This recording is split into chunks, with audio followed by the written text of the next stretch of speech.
महाकाल मित्रांनो, तर मागच्या व्हिडिओ पूर्ण प्रवासाचा होता, तर आजचा पार्ट 2 मध्ये दमन किल्ला व बीचवरचा व्हिडिओ दाखवते। दमनमधले रस्ते पण पूर्ण चकाचक आहेत। किल्ला बाहेरील वातावरणात आले की वाटते इथेच राहावं। मग मधलं किती बघण्यासारखं असेल, तर चला आपण किल्ल्यामध्ये एंट्री करूया। किल्ल्याबाहेर शो म्हणून इंडियन रणगाडा पण आहे, फोटो काढू शकतात इथे।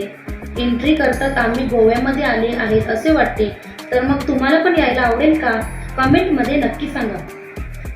प्री वेडिंग साठी शूट करायला येतात इथे, कपल्स वेटिंगवर असतात, एवढी पब्लिक असते शूटसाठी। हा किल्ला इंग्रजांनी बांधला होता, त्यामध्ये मोठे चर्च पण आहेत। घरांचा कलर पण खूप अट्रॅक्टिव्ह वाटते।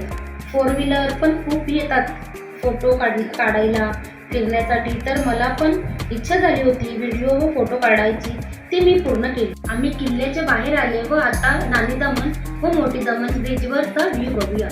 हा ब्रिज तर आताच नवीन बांधला आहे। हे लाकडाचे गोटे सर्व एकत्र वर चढवले आहेत। पावसामुळे विश्रांती घेतली आहे 2 महिन्यासाठी। बाजूचा खूप जुना ब्रिज काही वर्षापूर्वी मधून तुटला होता, खूप हानी झाली होती। स्कूल बस पण डुबली होती, तेव्हा हा नवीन ब्रिज बनवला। रिमझिम पाऊस पण चालू आहे, त्यामध्येच आम्ही दमनमध्ये फिरायला, ते पण 5-6 दिवसानंतर फिरायला आल्यात। इंस्टा फॅमिलीचे मेंबर्स आम्हाला खूप विचारतात की व्हिडिओ नाही टाकली, त्यामुळे आम्हाला पावसात व्हिडिओ बनवावे लागते।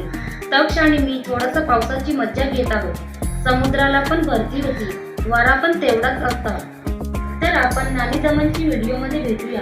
खास आम्ही नानी दमनमध्ये फेमस पाणीपुरी खायला जाणार आहे, तो बघायला विसरू नका।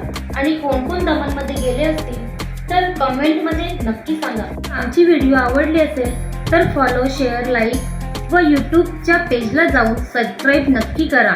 Okay, bye.